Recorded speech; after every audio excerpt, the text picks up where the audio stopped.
India has slammed Canada over a case. India's External Affairs Ministry in a statement said that it received diplomatic communication from Canada on Sunday, suggesting that the Indian High Commissioner and other diplomats are persons of interest in a matter related to an investigation in that country.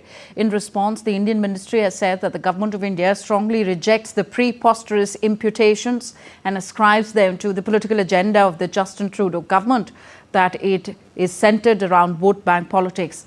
The ministry also said that some individuals who have entered Canada illegally have been fast-tracked for citizenship, and multiple extradition requests from the government of India in respect of terrorists and organized crime leaders living in Canada have been disregarded. The government of India has taken cognizance of the activities of the Canada High Commission in India that serve the political agenda of the current regime. India now reserves the right to take further steps in response to these latest efforts of the Canadian government to concoct allegations against Indian diplomats.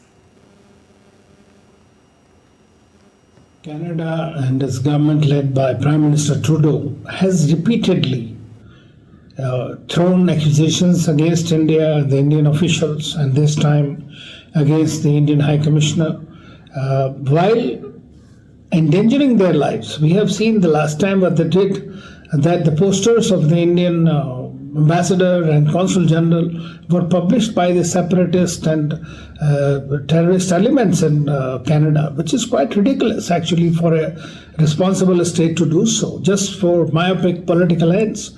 So there is no shred of evidence that they have shared with India.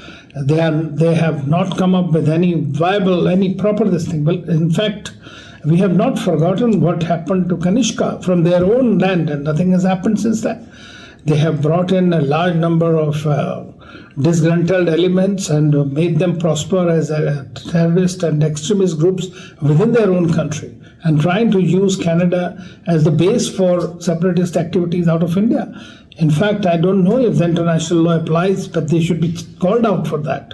That is more important than what the kind of frivolous accusations that Prime Minister Trudeau unfortunately continues to make time and again.